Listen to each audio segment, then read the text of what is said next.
to the Indie Wrestling Guy with your hosts, the Hall of Fame referee, JHawk, the not-so-mysterious benefactor, JGold, and the legendary Charly Butters.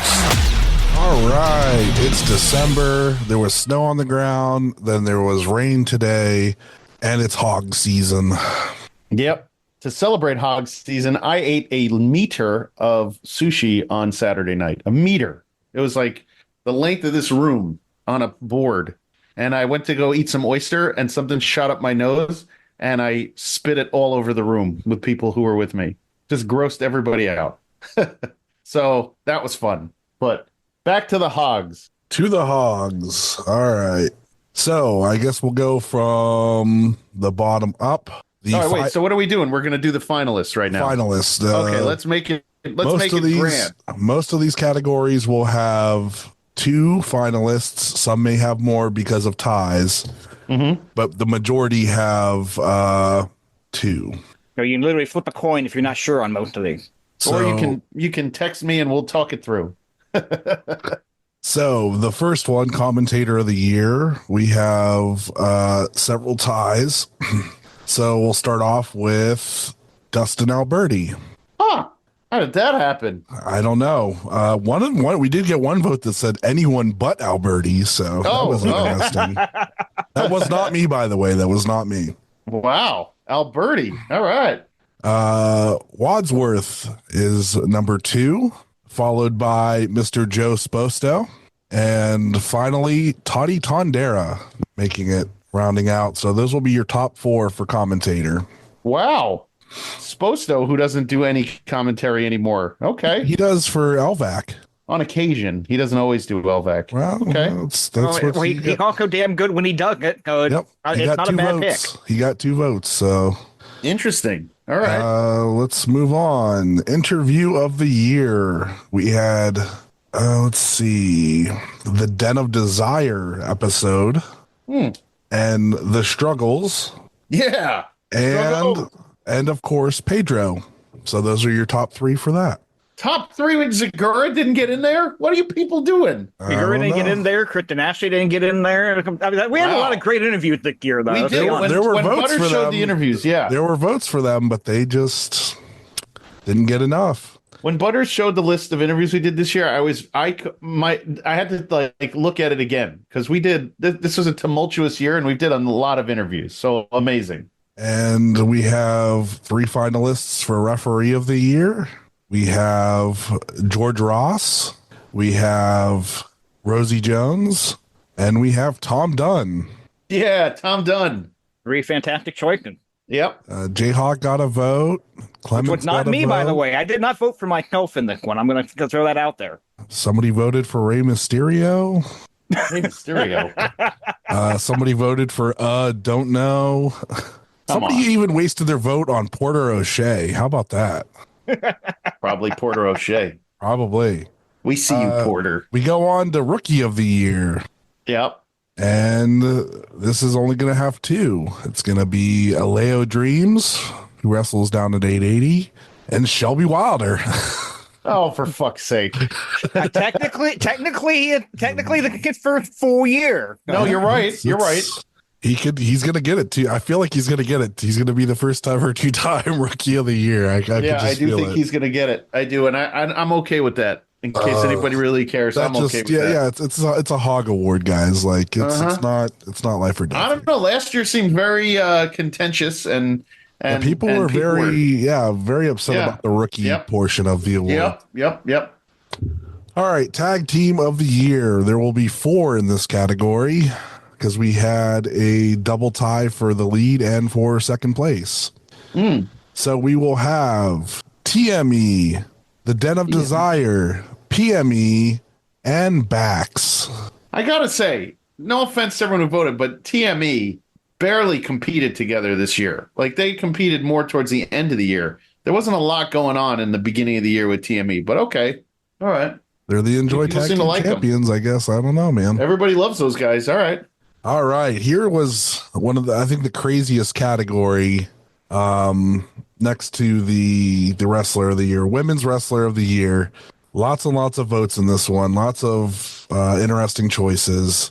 But the top 3 vote getters are the unwilting Tatiana, Jocelyn Navarro, and Katie Arquette. Yeah, let's go. Interesting. This one's tough. That's a tough one this year. Nice. Yeah. We had one for Ziggy, we had one for Nomi, we had one for Mila Moore, we had one for Tegan Knox, one for Mariah May, one for Tegan Brianna Knox. Bands, Shazza McKenzie, I feel like Young Ed put that vote in for Shaka McKenzie just to fuck with him. Masha I'm saying. Slamovich, Janai Kai. So lots of votes there. I have to ask my daughter who she voted for. All right. And Wrestler of the Year is only going to have 2.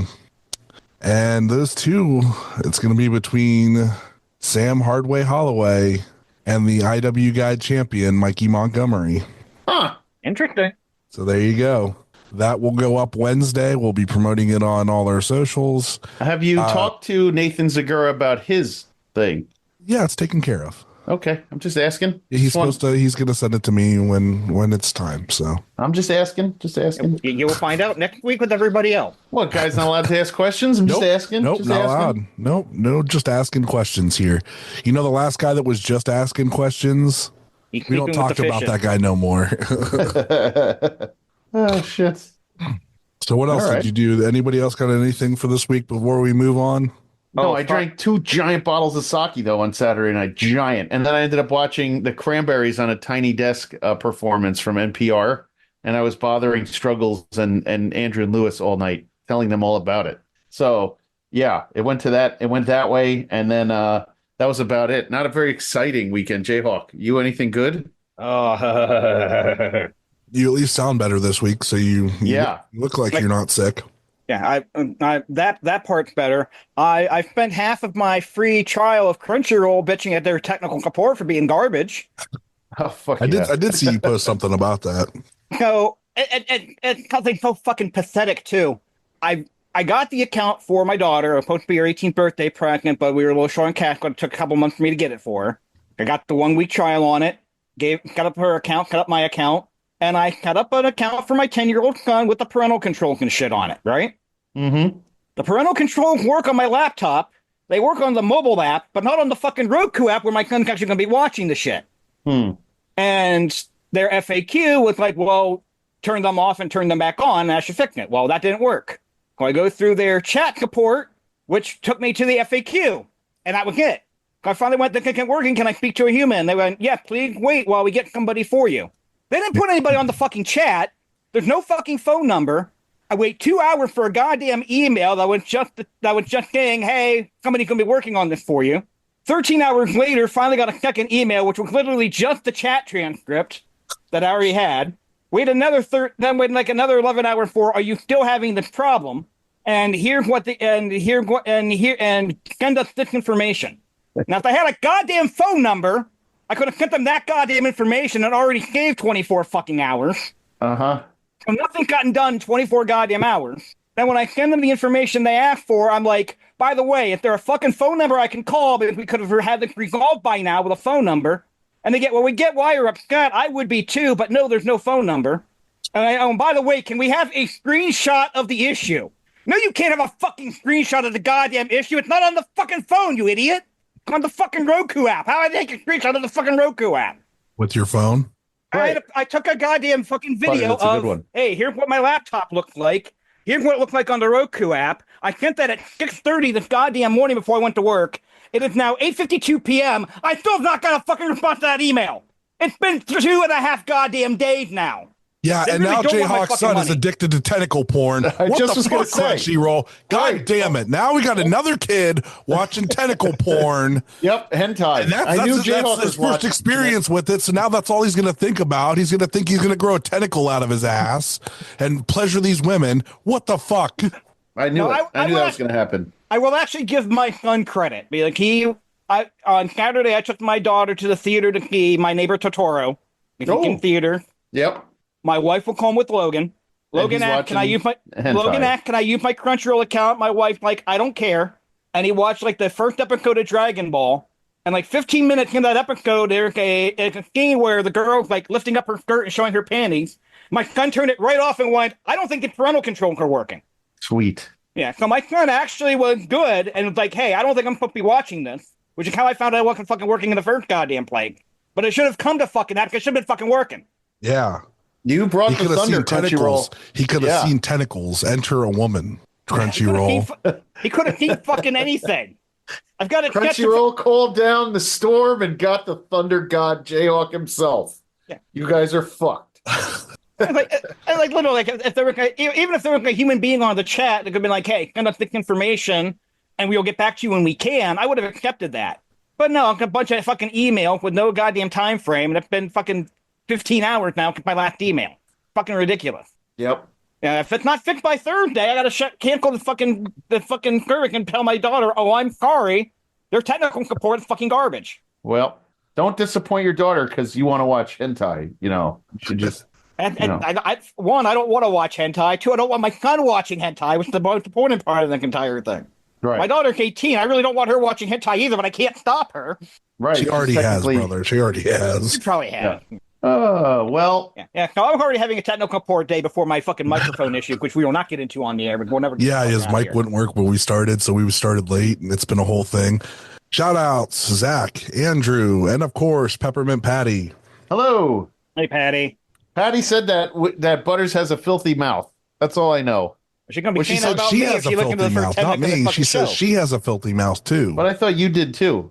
I've always had a filthy mouth, but she said she did because she got it from working in fire stations. Right. So you can imagine her having her own podcast. Oh my goodness. You know, we can make that happen if she wants to. This is true. Dude, you know how many people have come to me for like podcasting stuff in the last like week? Like I potentially could be like producing 2 more podcasts in the next couple months. Look at you, podcast producer. And dude, I'm so like, it's really funny. I'm really happy with it. And I'm also like dreading February because there's so much going on in February.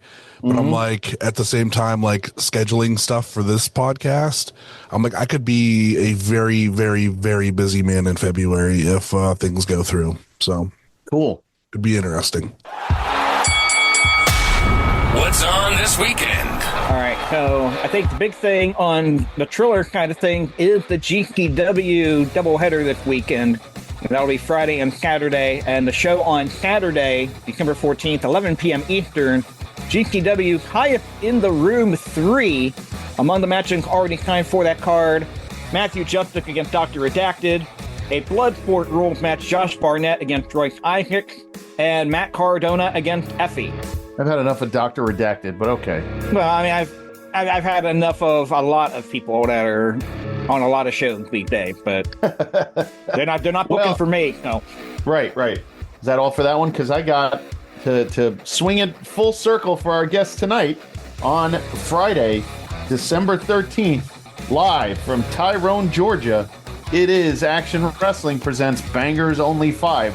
Daniel Ryan versus Matt Sells, Brittany Jade versus Deb Lynn, Cody Fluffman versus Rob Killjoy, Aaron Wade versus Cody Manhorn, Jaden Newman versus Alex Kane, and then you have Alexander Lev and Grayson Pierce versus Darian Bankston and Adam Priest, and then the Action Championship, Tim Bosby versus Bobby Flacco. That's all on Friday the 13th, Bangers Only, and that's only on the IWTV network. IWTV, what we still get called sometimes by certain people we sponsor.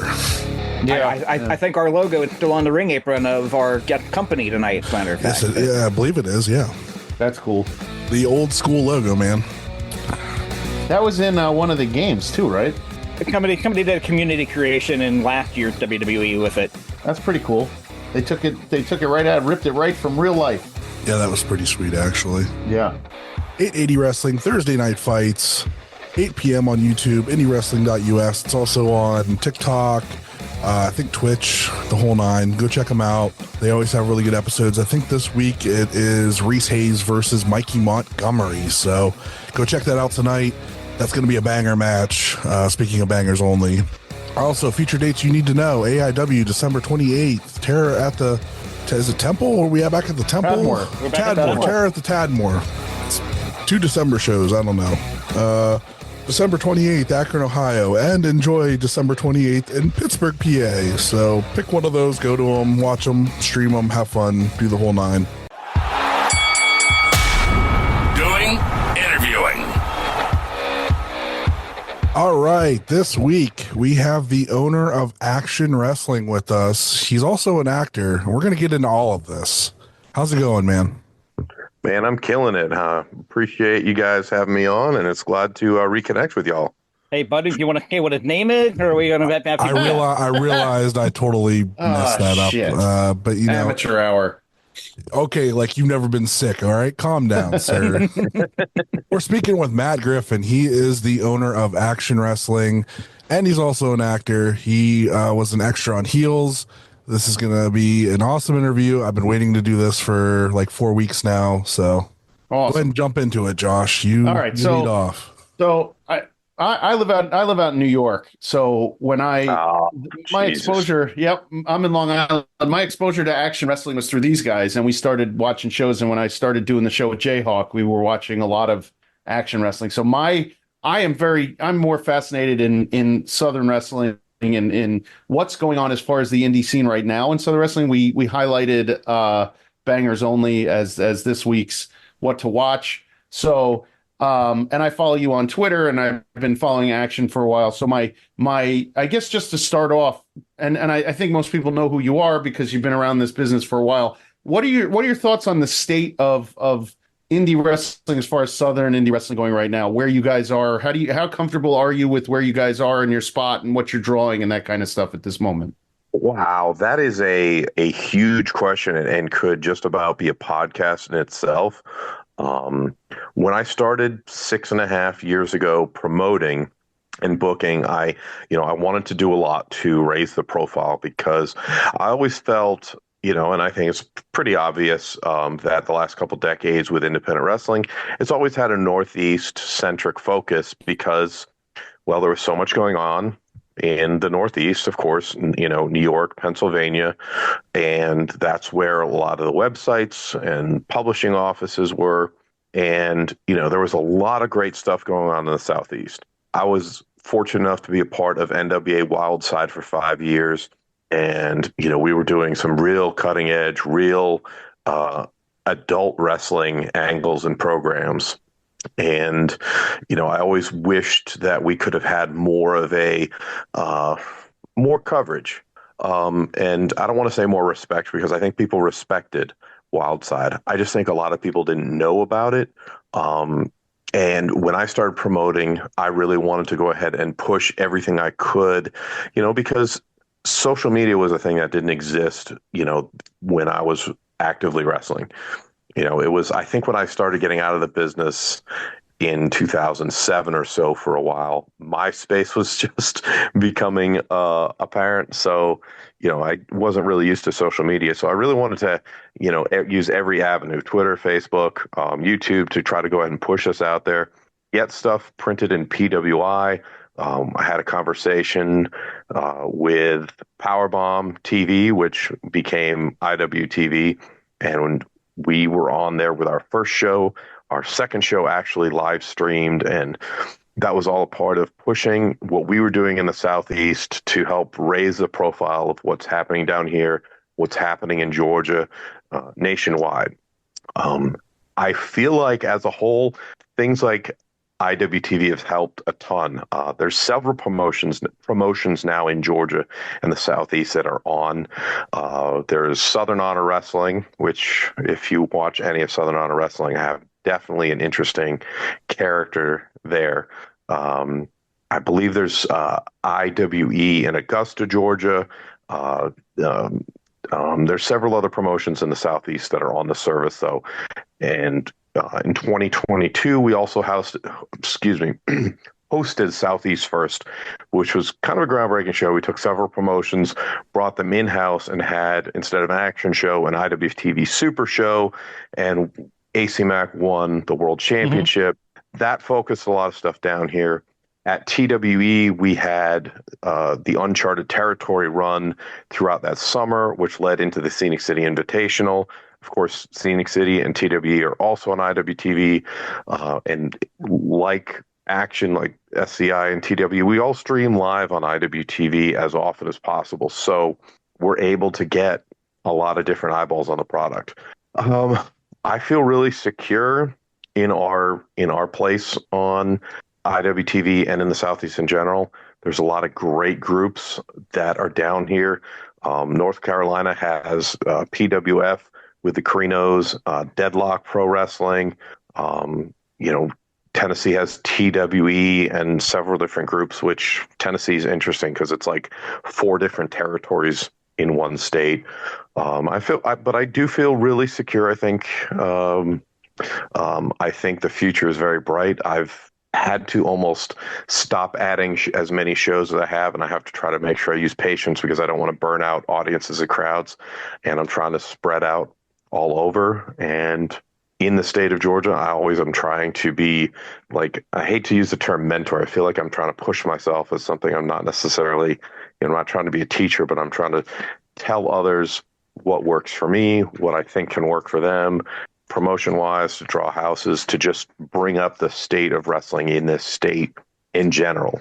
You mentioned that, by the way, about trying to the crowds and whatnot. Are you feeling? You said burnout. Now, a couple of promoters that we've talked to, some that I've talked to, have mentioned, that IWTV, that Triller, they do bring up that where you see these matches so often that people forget, and they don't feel as important anymore. Do you feel like some of the crowds down there are still all invested? Do you see any kind of trends that are worrying down there? I see stuff up here. I mean, we're not getting. It's not like 2019 where I felt like there was a giant boom, but I feel like it's coming back. But I do feel like there can be burnout with so much streaming and so many shows. So that's an interesting question. I mean, I consider it that we have 2 different audiences. I have the audience that doesn't care at all about what's happening on IWTV, what I put on YouTube, what anybody tweets. They just know there's a live event in their town or in their county, and they can pay $15 and come. I have fans who come to shows who do not watch TV on Mondays, Wednesdays, Fridays. They don't know what's on TV wrestling. Mm-hmm. So I have the live house, and then I have the IWTV audience, people who are well aware with us, well aware of us, watch us, on a live stream or on VOD on IWTV. Check us out on YouTube, but have never bought a ticket to a show.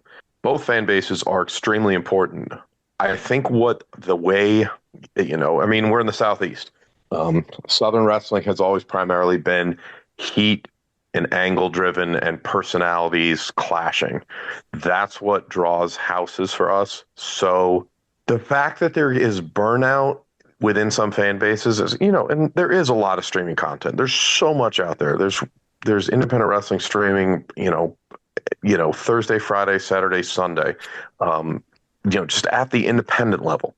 And there's different stuff that might stream on other weeknights, or there's premieres, or you can go watch something on VOD that you missed. You have to have personality, story-driven angles. That's what's going to keep people coming back. It's not just we're going to have a banger match.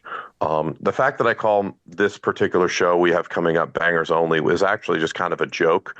I do think matches should be quote unquote bangers and fit in, but I always want to have us being led by personalities that will draw people in. I've had this conversation, and I kind of coined this phrase myself the last year, and I've told other promoters and other aspiring wrestlers, here's my question. What is the goal of any professional wrestling show?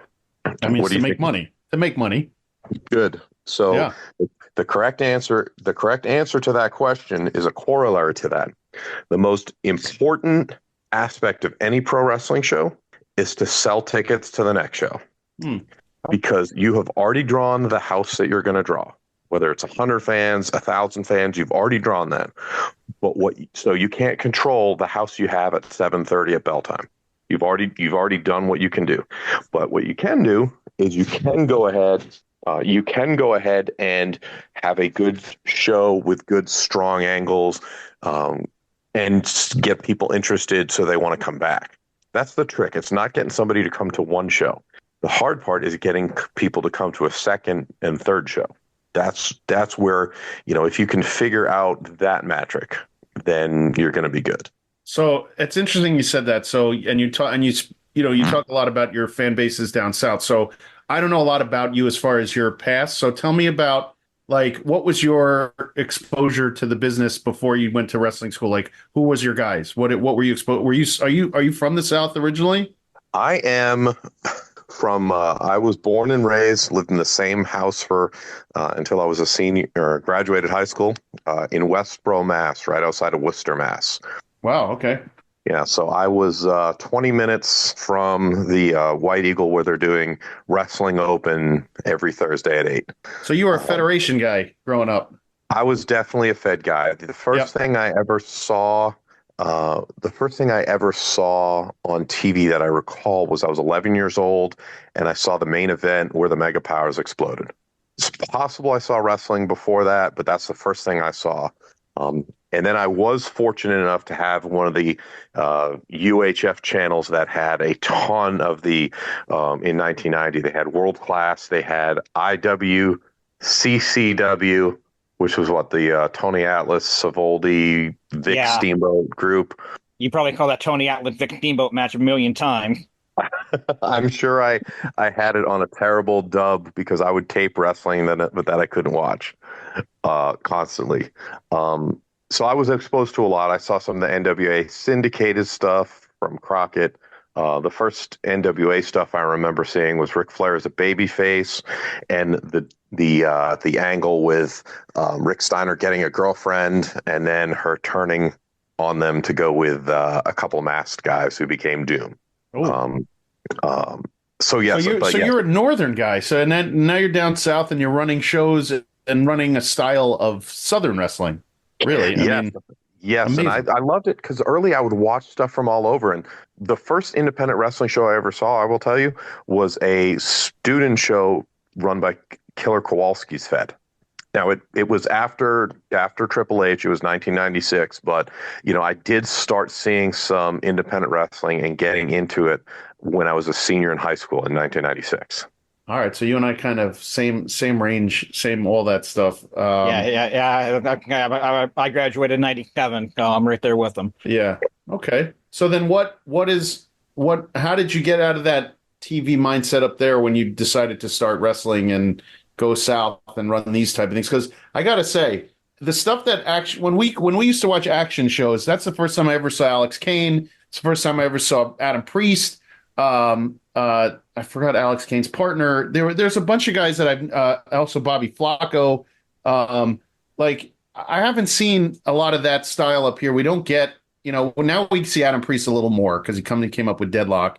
Alex Kane is kind of on TV, but on MLW. But what kind of mindset did you have going into like running shows down there as opposed to, it's a different style. I mean, did you have to change the way you were thinking? Were you like, this isn't working when you first started? Like, what was the mindset when you first started? Did it all kind of play into the Southern style when you first started promoting, or did you have something else in mind? Well, I'd been down here because out of high school, I joined the Marine Corps, and then I started my pro wrestling career in Virginia, and I would go off into North Carolina. When I re-enlisted in the Marines, they sent me to New Orleans, which is how I became linked up with Wildside because I was close. And then when I got out of the Marines, I moved to Georgia. So I didn't grow up here, but I've been here for a long while. When I started promoting, my basic idea was that I wanted to have kind of, it's kind of hard to describe, but I wanted to have it be like, a live action superhero wrestling show. And because, you have kids who go to see a Marvel movie. Well, Spider-Man's not going to come out of the screen, but you can have wrestlers who will do a flip in front of you and point to you and high five you. Mm-hmm. And that's kind of where the name action wrestling came from. I've said it a few times before. It was never really supposed to be called action wrestling. Action was just a placeholder for the idea that I had. fast paced. I didn't want it to be like a slow, rambling 3.5 hour show, where the opening match goes 15 minutes and then there's 2 intermissions or anything like that. I want it to be fast paced. That's kind of what I meant. And then I never really thought of another word to fill in for action, so I just decided I was going to run with that. But my thoughts were I want to have the best in-ring wrestling in the state because I know that it's possible to book a good show. And I really wanted to be personality driven. You can see that by my very first show where I didn't have anything to go off of because it's my first show. The first thing we did is put AC Mack out there as a heel and put the microphone in his hand because you don't know how anybody's going to react. I'm like, people may hate this. People may leave at intermission. You don't know. But I'm going to put the microphone in somebody's hand that I trust. And I'm going to go ahead and get his personality before we've even had a match. I'm going to have this person's character be over. And that's kind of how I started my Southern wrestling mindset. It's just get the characters over, strong faces and strong heels. I like to have segments that seem purely chaotic. I've had so many things that just, and because I'm selling it myself, whether I'm on screen or not, people live can see me. So I'm always, selling because I don't know what's happening. Even if I'm not on camera, the fan base live can see me. So obviously I'm quote unquote part of the show. I just like to have everything seem like any possible thing can happen. There can be any person winning a match.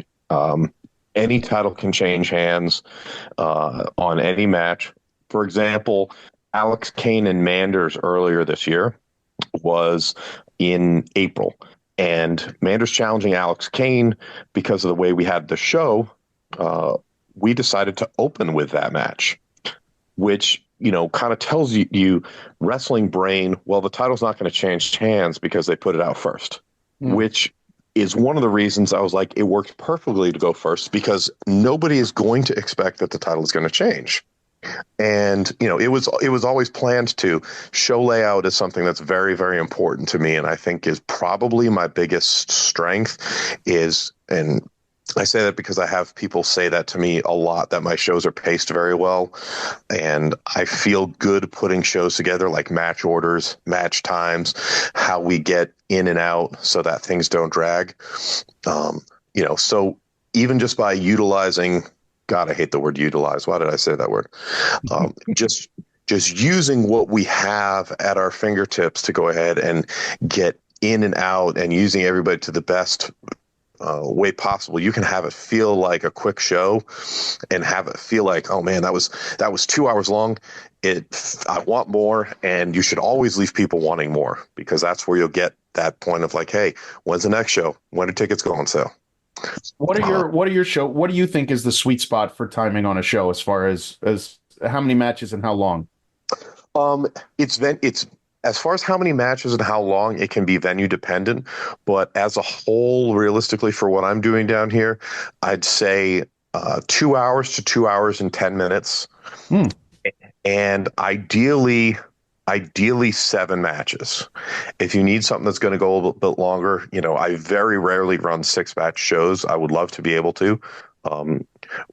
This is the best problem to have. I have so many talented people who want to be a part of action and who want to come in or want to come back. That's the most flattering thing that I think I can have. That not that I book one person one time, but after I book that person one time, they want to come back in. Because anybody can wrestle somewhere one time. But the fact that I liked the locker room, I liked the building, I liked the way you treated me, when can I be a part of this again? That's the big compliment. That's a good point. There's a lot of guys who we talk to who have their favorite places and say, their first day they worked there, they loved it and they need to go back. So that's definitely something that should be, I think, enforced or held up more in the wrestling industry, is to keep the locker room from not being a toxic cesspool and letting people enjoy themselves. But I guess that's just where I think that's just part of the culture kind of finding its way out, and starting something better like that. It is super important. And I've had several wrestlers over the course of years say they like being here because, and I don't believe everybody has to get along. I believe you have to get along professionally. Like you have to leave drama out of it. I get kind of a kick out of when I hear about other places that are just drama filled every show, and it's like, what's the point? What's the end game? What is that going to lead to? How is that going to sell a ticket? And I don't even care. I've had wrestlers get into arguments. I've had wrestlers, hey, I had one situation in my first year where I had a match and I had two wrestlers from the match. Each came to me individually, told me they had a problem and, just letting me know about it. And it was like, okay, you're adults. You had a big disagreement, but you kept it professional. I have no problem here. I mean, and then you let me know about it. I'm like, I'm an adult. We can do business. There was, and both wrestlers, neither had a black mark against them. They both wrestled for me again multiple times. That's just because everybody was adult about the situation. That's not a thing that really happens often. So I want to just keep good vibes in the locker room, because that is important, because you want people to be in a situation in the right frame of mind where they can bring your best. Yeah. Myself and, like, for example, Shug D, we've had this conversation. I want Action to be the place where you bring your A game and you bring it every show, and this is the place you have your best matches at. That's what I want to deliver and be known for. And I also want to, when you're talking about show length, I'm sorry, I'm just going to address that. It should always be shorter than the fans want it to be, so that they leave hot and they leave happy and they don't leave tired. Yeah, that is the key, right? You don't want to walk out going, that was a slog. There are too many Because of those. Those seats do not get any more comfortable through the night. And when you want to run Fridays like I do, if you have people who wake up at 6 a.m. to go to work and get the kids to school like I do, you sometimes are just ready for the show to be over and to get through it. So yeah, that's JHawk? another thing. No, with the nature of having a Southern wrestling promotion, do you kind of pull from some of like the older Georgia Championship Wrestling footage to get ideas on how to structure a show, how to build a character? I wouldn't say Georgia in particular, but I would say a lot of the older style stuff. I have watched some Georgia stuff. I've watched Memphis. Those are things I have to look up. I was watching ECW at the time. What I like about ECW the most is the fact that they had lots of segments that would often bleed from one match into another and appear completely chaotic. And then that was something that I thought was awesome when I was 18 years old, because you're actually seeing an angle. And sometimes it's not just you have a match, you do something in the post match. Well, next month you're going to see this. But instead you have the match, you have the angle, comes out, we go into another match, and we don't just stop and do intros for everything. Those feel very dynamic, and people I feel like to see that. So there's a lot of those type of things that I try to pull from, and get inspiration from. I like to see how things are laid out. One of my favorite angles is just a real simple one. What was it? January '89. Eddie Gilbert. Yeah, I'm going to be back with a partner next week, and the partner ends up being Ricky Steamboat, in a huge surprise. And it's like, oh my gosh, and everybody's shocked, and it's really cool. And that's the simplest studio wrestling type thing you could do, and it's just something that for me worked on every level. All the brawls, you can have all the brawls that you want. Sometimes I think they're overdone. I really try to rein in a lot of the chaos at times, so that when we do it, it feels really effective. But I love the fact when you get stuff that's just dynamic and people don't expect it, how something is going to happen. It just feels electric, and I think a lot of the wrestlers like being able to go flex those type of chops as well. Yeah. Now, what makes the Southern fan base different from other fan base? Again, they are definitely different than other fan base. Is it? I guess it's a question. They want to see characters, they want to see stories, and they can be incredibly heated.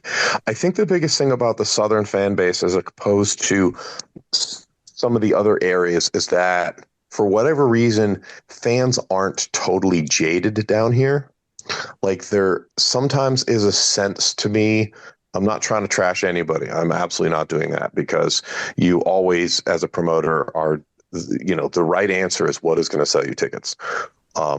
But I think sometimes we have the advantage of fans being just super eager for everything that we do and not having the attitude of like, well, we've seen this done before, we've seen this match.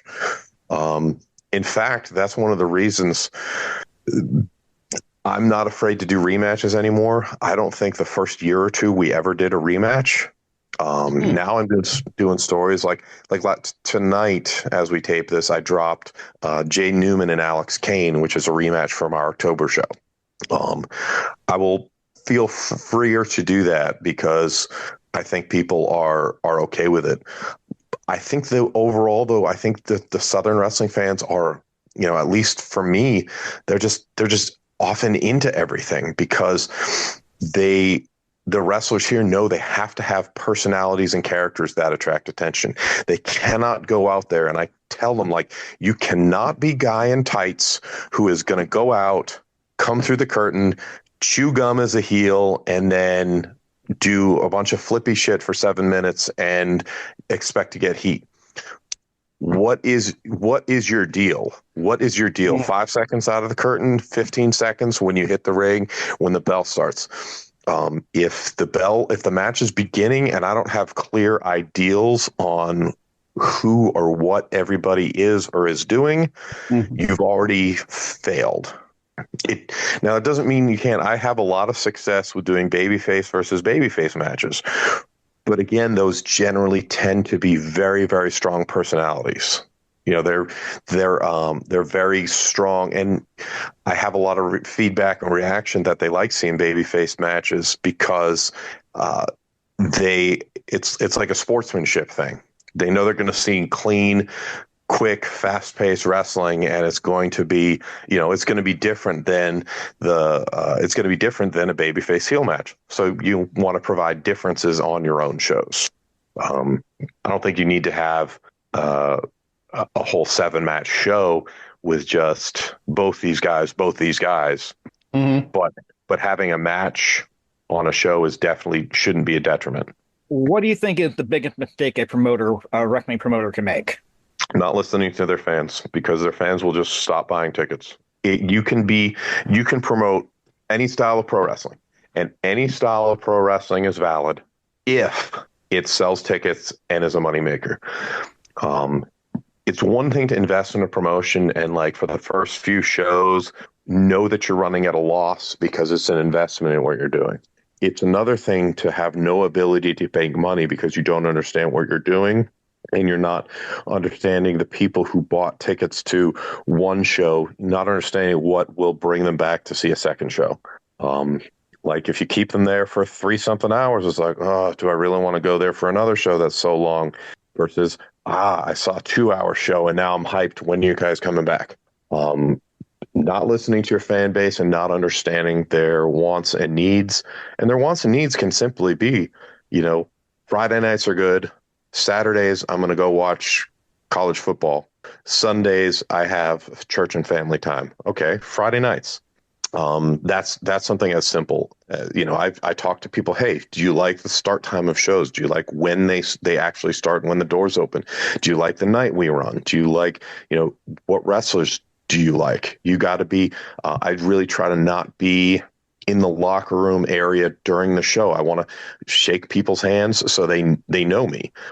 They know I'm the guy who runs the show, and they can talk to me. I try to solicit info like that during the show so I can understand what is going to bring people back.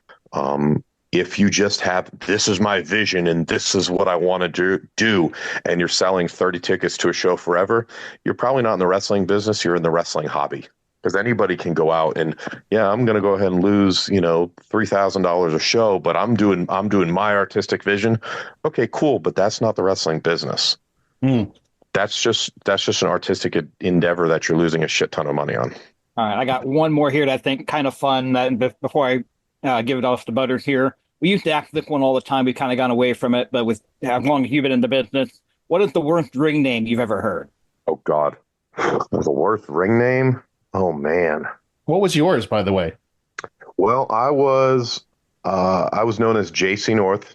I debuted in '99, and and was had a 5-year run in Wildside. That was just I just wanted something that not everybody would have, and hilariously, I did use the nickname Mr. Delicious for a time. I shed it in Wildside after it had gotten me over, and still wrestlers like Tank, the Rev, Dan Wilson, Jeff G. Bailey, contemporaries from Wildside, they still call me Mr. D. That's what they call me. They don't call me Matt. They don't call me JC. They call me a nickname I haven't used since like 2002, which is hilarious. And actually, it's a sign of respect too. Sure. So you got to give us now. You got to give us the one that was the dumbest you've ever heard. Come on. Oh God, I've heard so many dumb man. Now this is a situation where I would absolutely feel happy to bury somebody if it's a terrible ring name. God, I'm gonna have to take a rain check on that. I know what it is. I'm gonna go ahead and give you one. It was probably not the worst, but there was a reason I absolutely hated it, and I gave this guy feedback, and I'm like, okay, here's what you got to do. This is simple, and I didn't see him do it on the show. It was a guy named Kid Canada. First of all, he wasn't a kid; he was a grown-ass man. There we go. All right, this is when it gets good. Yeah. I mean, remember, even Reckless Youth eventually, even though that name was completely over, became Tom Carter. Right. But the thing with Kid Canada is he did come to the ring with a Canadian flag. Literally, Bret Hart had already done a lot of the work on television to do the Canada thing. He didn't come out and try to sing the Canadian national anthem. He didn't do anything except have his name have the word Canada in it. I have no idea if he was actually from Canada, but he had a little rectangle Canadian flag on his gear. But he did zero to take that I ever saw. He did zero to take advantage of any of that. So it was an absolutely pointless name. You might have just called yourself John Smith, like Mr. Anonymous. That would have been actually a better name and gimmick. That is a really bad one because you go through the effort of giving yourself a gimmick and name, and you do literally zero with it. Yeah. That reminds me of a guy we had up here. Actually, I think he still works part-time up here, Kid Colin. He stopped being a kid like 15 years ago and still you just become Collins. You don't even need Kid anymore. You just dump the Kid name. Real easy. And I've worked shows with him. Like, I liked the guy personally, but that name should have gone 15 years ago. Reckless Youth could have just been Reckless. That would have worked. Do you remember that? Who was that guy that I got that big argument with on Facebook because he still had Kid in his name? It was Kid Colin. Was it? It was Kid Colin. Because he said, well, what about Dynamite Kid? That was his response to that. Sure, Dynamite Kid made, he squandered it, but he made millions of dollars. That's the difference. Right. Yeah, you better wrestle like Dynamite Kid if you fucking going to use that name. Okay. If Kid Canada had made several $1 million and was on, a weekly television program, I would not be mentioning his name because he made money with it. If Kid Canada was Kid Cash Money, there would be no problems at all. But he was Kid Canned Food, and nobody wanted him. That was the end of that. Oh, shit. I kind of like how I've been saying the Young Bucks should have stopped calling themselves the Young Bucks if they started losing their hair. But at least they're on national TV every week. The Bucks. Yeah, that would have worked just fine. It's the weird thing in this business. If it works, it can be as nonsensical as humanly possible. But if it works, you stay running with it. Yep. That's it. And what might work for one person might not work for another. That's just a general thing. Like just in Georgia, we have several different promotions that I had a conversation. It's like, oh, who are the top 5 promotions in the state? And I kind of rattled off, some of them. And I'm like, and here's the interesting thing. We're all doing business in different ways. And this group kind of primarily their focus is this, and this is what they're known for, and some of them share talent, but not all of them. And there's some differences. But it's like, if you were a independent wrestling fan, and these are the 5 groups you had, you could go to, make a loop every month and go to these shows, and you would see something different each place. Butters. All right. Let's go, Butters. Come on. You've been waiting. The main event right now. Right. Well, I actually binged an entire damn show the last 4 days. I have not seen it yet, but I will get on I love it so much. It's so good. So tell me all about Heels. You said that they approached you. You were the first promotion that was approached about this. Tell me all about this. Like, how did this come about? Okay, so this is just a real funny and interesting story. Funny as in just how life can work crazily. It's a show about a small town Georgia wrestling promotion. I happen to run a small town Georgia wrestling promotion, but I run in Tyrone, Georgia. That's my home base. I also run shows in Fayetteville and in Noonan, and I am in an area that is chock full of do you understand that Georgia is a really big hub for filming? Like it's as essentially as big or bigger than California. They get all the tax breaks, right? We have a ton of incentives. Yeah. Right now I am where I live. I am less than 10 minutes from what's called Trilith. It used to be called Pinewood Studios. They do a ton of the Marvel stuff there. I saw an episode of WandaVision on Disney once, and the character is driving, and I'm like, if you turn to the right, that's our Publix. If you turn to the left, there's our Waffle House. She's right. I'm like, I know this area exactly. Another scene in that show, I'm like, so that's what they were filming when I saw 100 tents out in a field. Okay. So there's a ton of stuff filmed around here. I happen to know and am friends with our county's film advisor, location scout type of coordinator.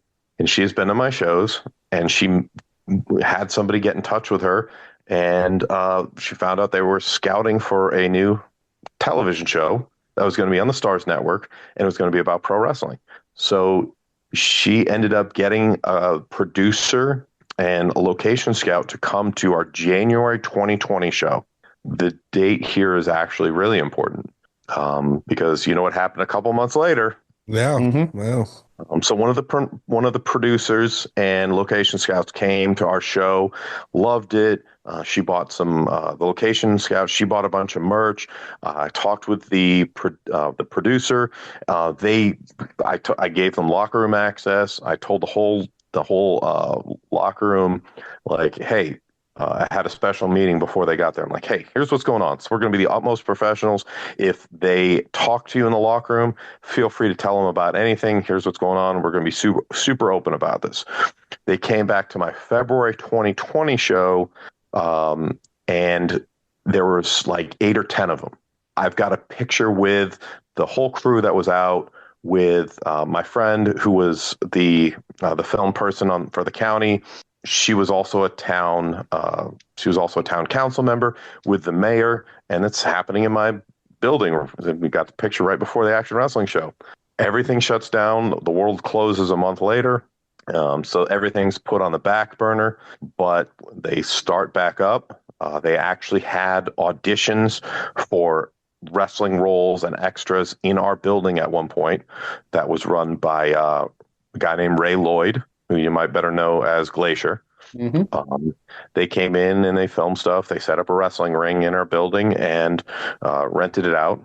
So they did a lot of stuff locally, and I kept in touch with everybody. I'd help out. I got my photographers. A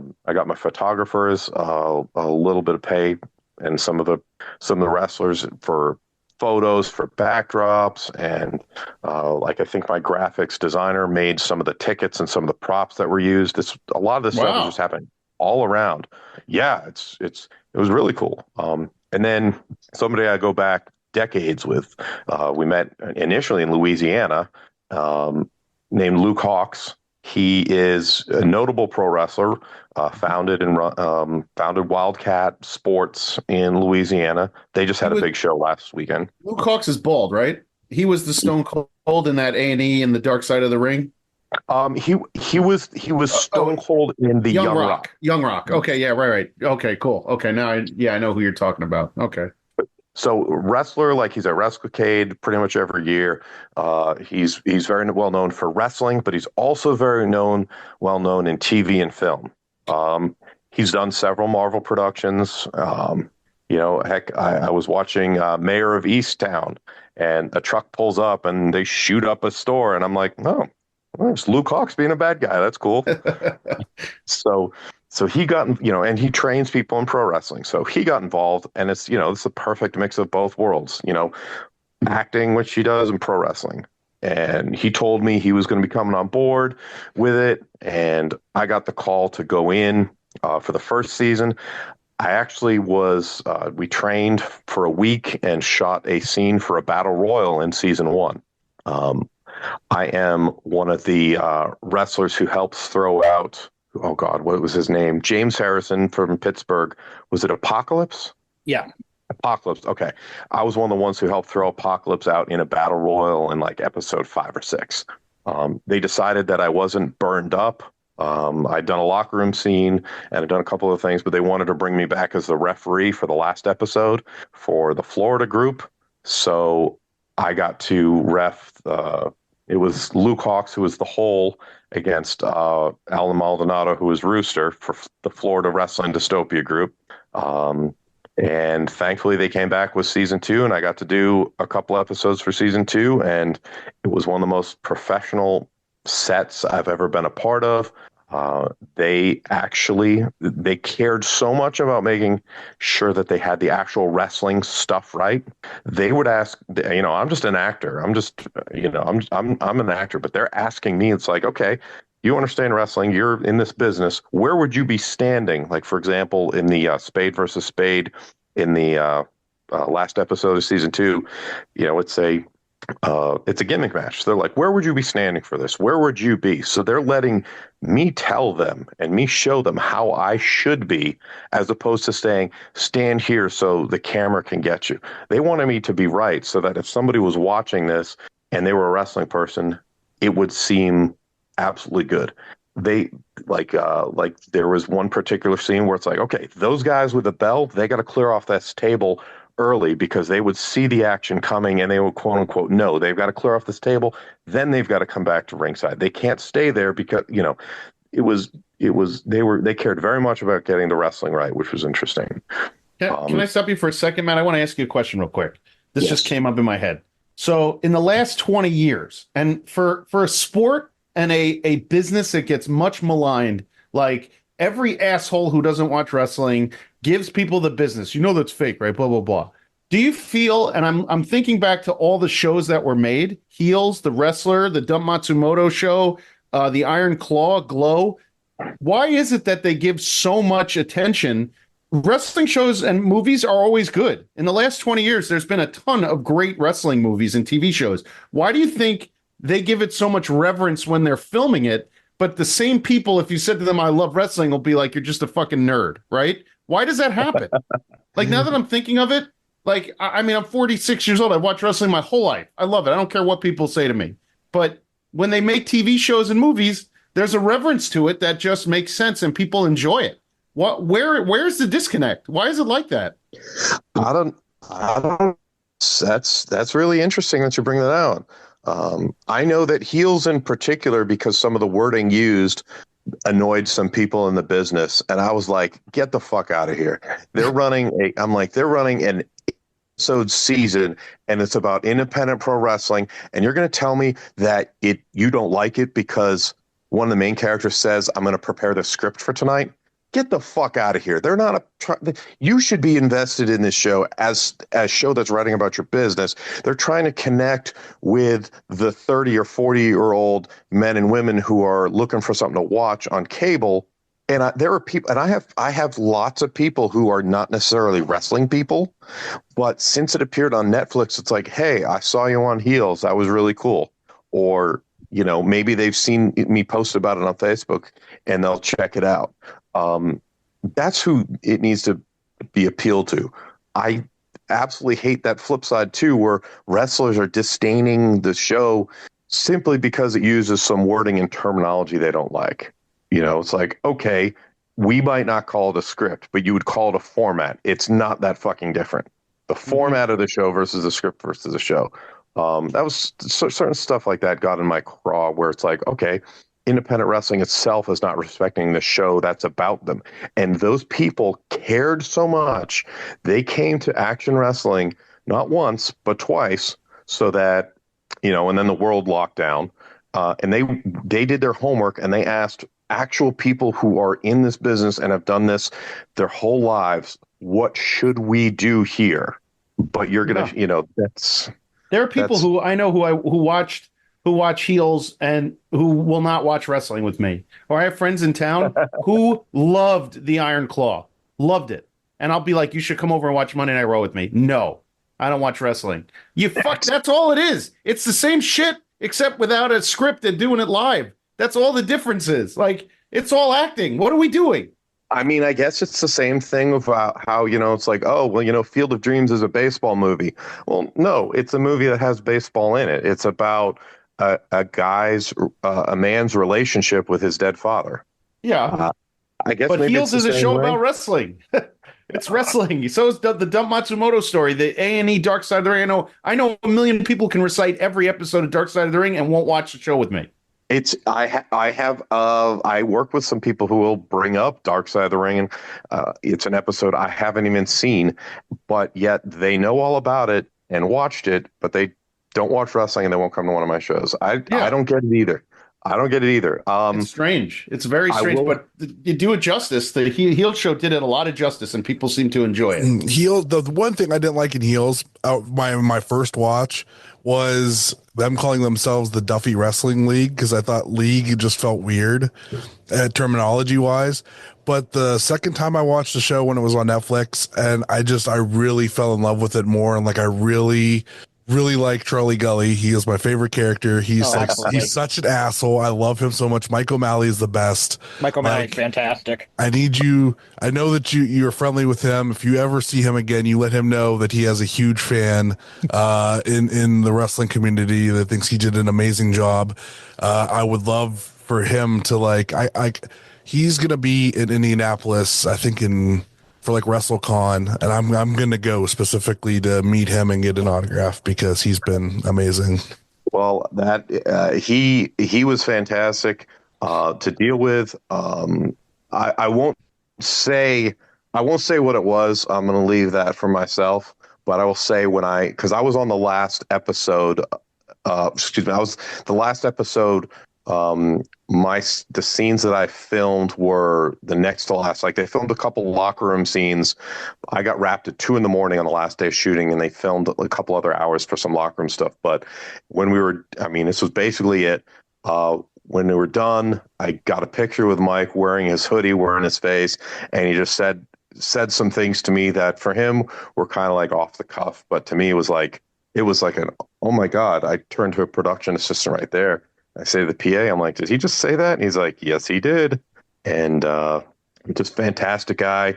He follows me on Twitter, and if I tweet about Heels, he probably is retweeting it.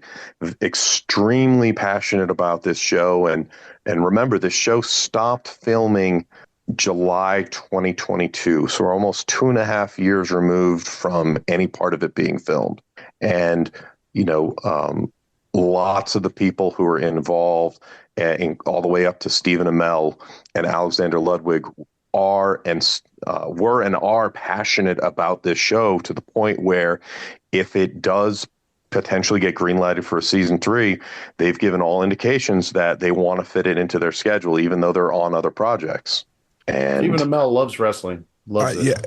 Yeah, it's really funny because the first time I watched it, I kind of just was like, whatever with it, I'll watch it because it's wrestling, and I enjoyed what it was. But second time, I just really fell in love with it, and then so much so that I was paying so much attention that I actually caught you the second time, and tweeted at you like that night as I was watching it, like, wait a second, was that Matt? Like, I can't believe this. Cause like we've known each other for a while. So like when I saw you, I'm like, oh my God, that was Matt. Like then you sent me the picture and I was like, oh my God, this is amazing. So it was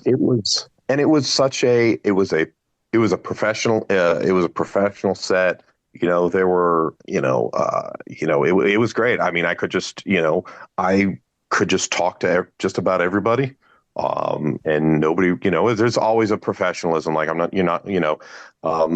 I was on the call sheet, I was on the sheet for the shows. So I was not just, I was more than an extra, let's say.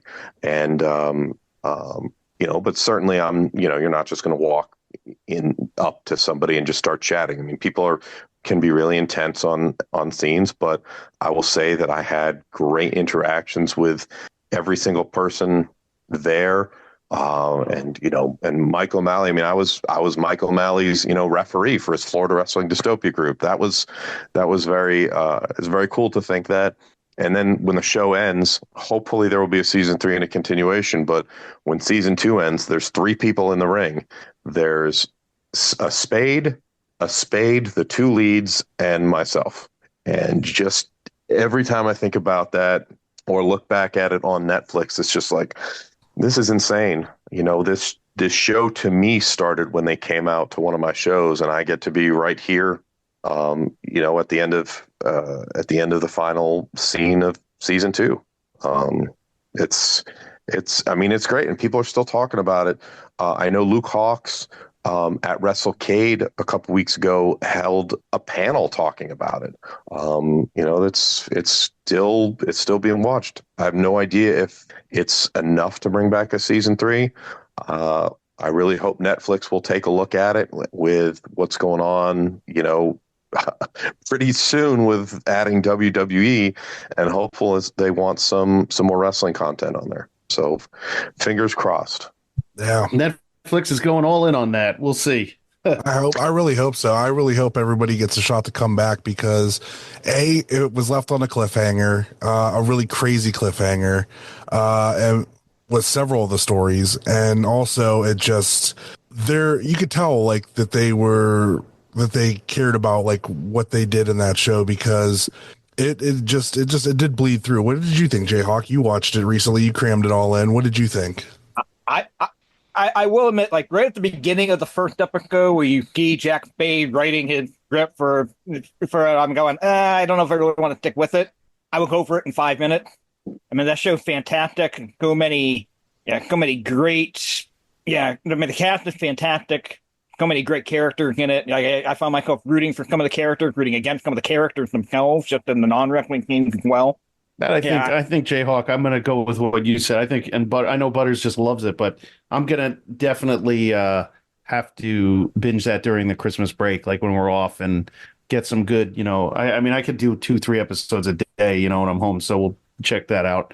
Is it an hour each? They're like I think they're 30-minute episodes. No, they're about an hour. Are they an hour? Okay. Yeah, they're between.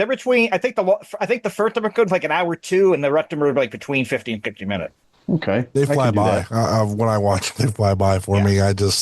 But yeah, if when you go to watch it, once they introduce Charlie Gully, just wait until you just think of me when you watch that. I think JHawk, you'll agree. Like you could see me being that goofy motherfucker. Oh yeah, absolutely. I mean, I like Mike O'Malley anyway. And fucking, he can like 4 episodes with a good play for like a minute each, and he's fucking great in that too. He's just fantastic. Anything he does.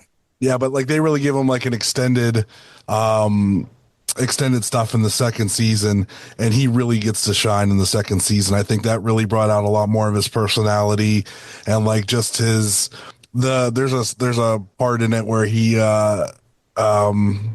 the main character, Spade says fuck you to him, and he's like, he does this like speech back to him. He's like, no, you don't open a can of fuck you to me, and like goes off, and it's my favorite speech. Like I scoured the internet to see if I could find if somebody had screen capped it because I wanted to share it because it's one of my favorite things I've ever seen. It's up there with like Ari from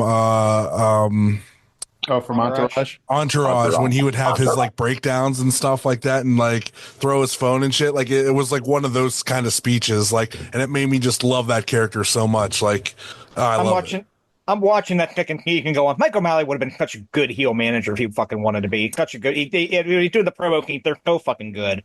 Yeah.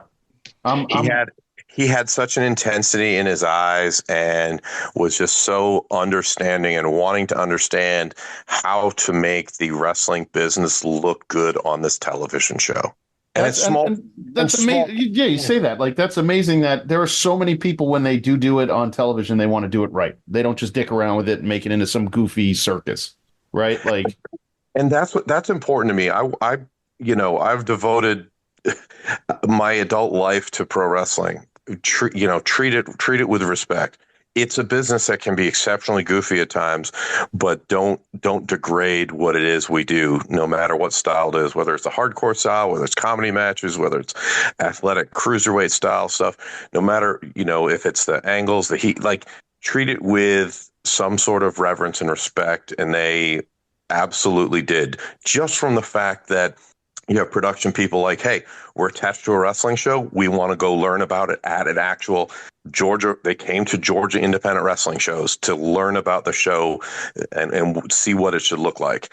And, when the producer, there's a great clip. I have to try to find it. I have Ben Carter versus B-Boy from my February show. And Ben Carter, I believe it is, who's now Nathan Frazier in NXT, does a flip and lands right near the producer, and he was just having a ball when he flipped out of the ring onto B-Boy. He's having a ball, and it's like, okay, that's really, really cool. They were actually interested in Ben, but then he signed with WWE, so Yeah, he's something over there. He really is. He's that dude. They love him over there. So if you want to have some fun, you can watch the January and February shows of Action from 2020 and note, at least in some small way, had some impact on people who are going to be producing and designing and other such stuff for heels. Nice. That's just a really cool thing for me to know. That is cool. That's very cool. Now, outside of possibly Stephen Amell, like, did any other actor actually try to learn the wrestling bit themselves and do their own wrestling, or was it all wrestlers basically playing stuntmen for it? A lot of the actors, well, remember, it's not. So a lot of the actors, I think, in a vacuum would have wanted to do just about all their own stuff if they were physically able to, but you cannot risk. I mean, remember when The Rock did his match? Right. And what was it? Was it at WrestleMania several years ago? Was it Hercules he was supposed to be filming? Yeah. And something like that, yeah. Cost him, and The Rock was a fully trained, biggest star in the business level professional wrestler, and he got hurt.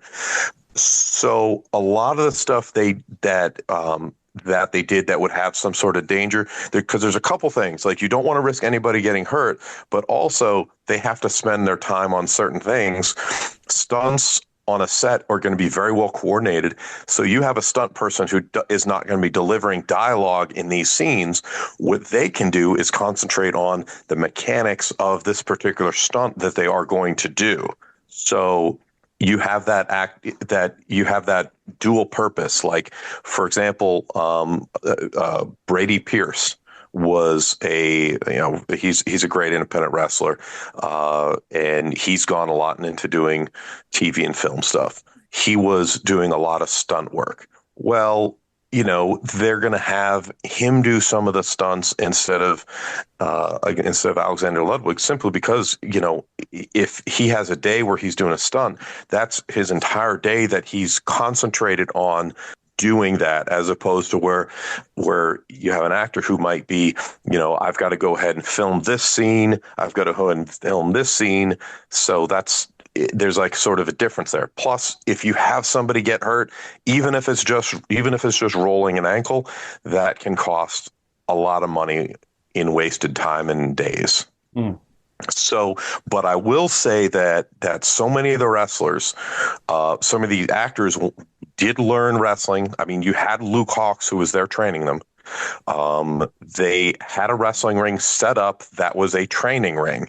That was not a TV ring. It was a training ring. Like that's where we rehearsed the Battle Royal for the first season. So they had the ability to get in there and go train. And then certain stuff, you're not going to risk. You're not going to risk a actor doing like a moonsault necessarily, or some of the flips, or sometimes a stunt double will do them better. But hey, sometimes the actors were able to do stuff on their own too. I'm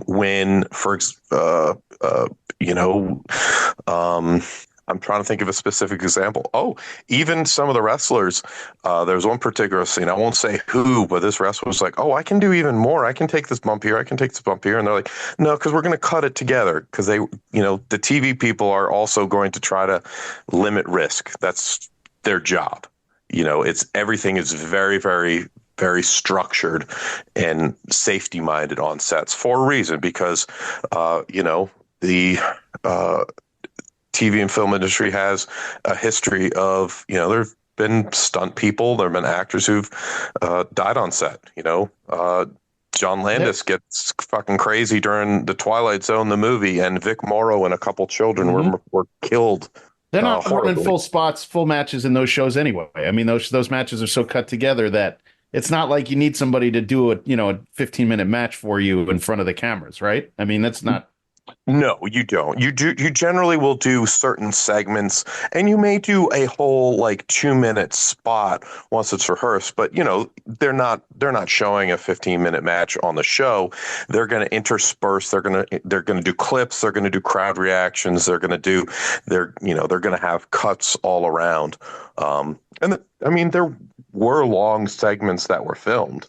There were several long segments that were filmed, and the hard part too is that when you do it like the first time or the second time, even as a referee, it's like, okay, I slide down, but I got to land here in relation to where the wrestlers are covering, because otherwise you're out of sequence. You have to have that particular consistency so that they can edit scenes together from different angles and it all look good. Of course I'm right-handed, so I'm always going to count 1, 2, 3 with my right hand. But even when I was doing that last scene and I'm counting 1, 2, 3, it's like I have to make sure I do this the same way.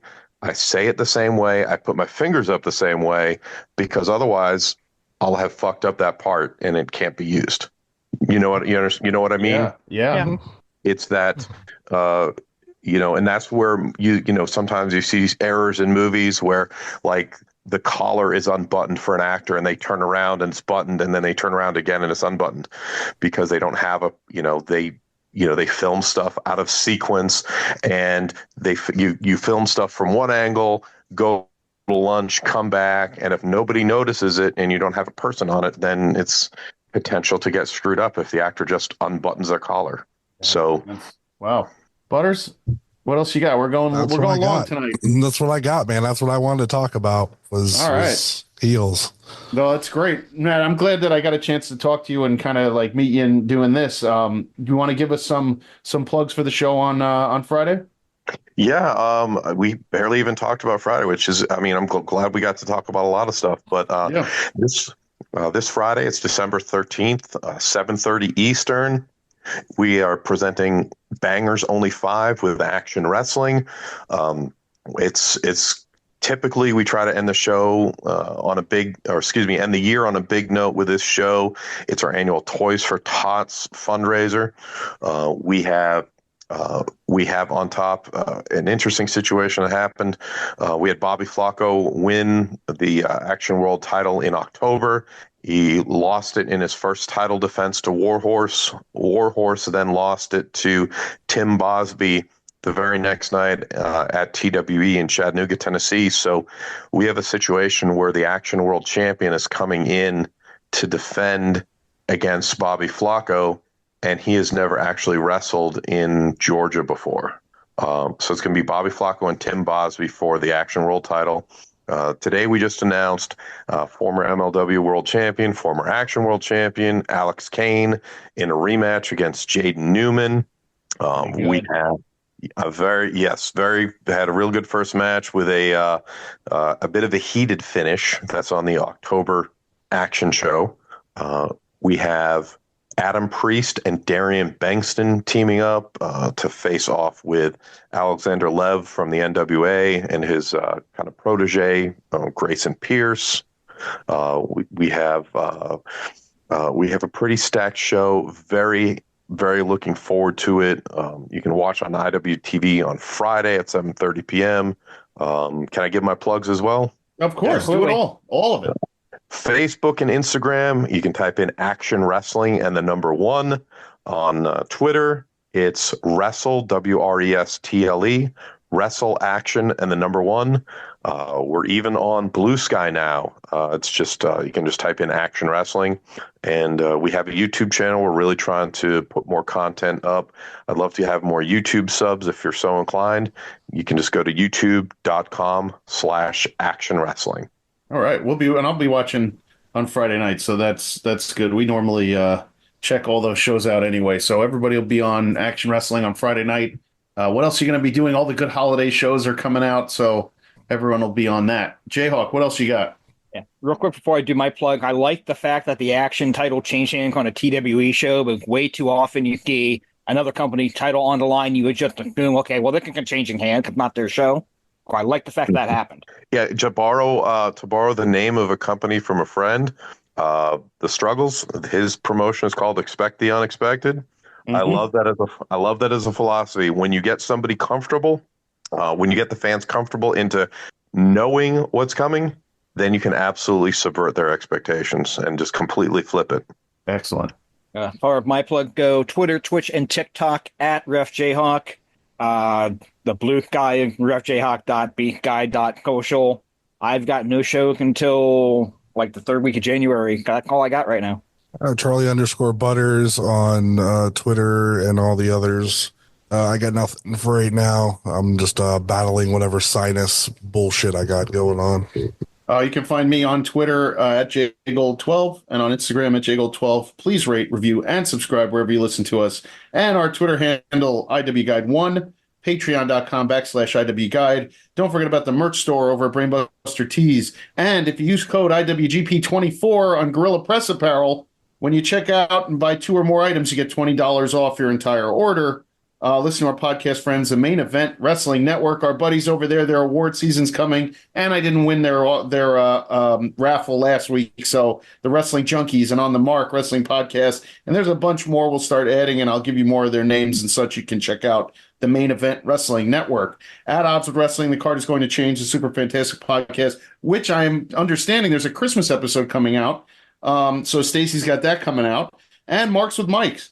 Check out our other friends, OKCR Creations, the official graphic designer of the Indie Wrestling Guide, Magnum CK's Now That's What I Call Wrestling, Time Capsule Toys, Toy Hio, Rubber City Toys, Big Starks Brand, Women's Wrestling Watch of Northeast Ohio, Gorilla Press Apparel, and Smokin' Jay's Barbecue, the best barbecue in Ohio. That's what I got. Also, go vote on the Hogs. Oh, yeah. Don't forget to vote on the Hogs. Yes, so we'll take pictures with all the winners this year getting their award. Waiting to be the 2-time champ, in case anybody wants to know. 2-time Hog champ. Let's go, I'm telling you right now, Nathan Segura is not going to give you an award. How could he not have liked interviewing with me? I can't. Come on. I deal with you every single week. I know that he was strained having to deal with you. That sounds made up, Butters. That's just what he tells me in the DMs, man. He said that he wants to. He says he doesn't like your face. He said either you change it or he's going to punch you in your suck hole. There's a lot of people who like my face. You. Yes, especially my wife. Anyway, all right. Life is short. Watch more indie wrestling. Later, everybody. Later. Don't forget to review and subscribe wherever you listen to us. Find us online at Facebook and Instagram at the Indie Wrestling Guide. And on X or Twitter at IWGuide1.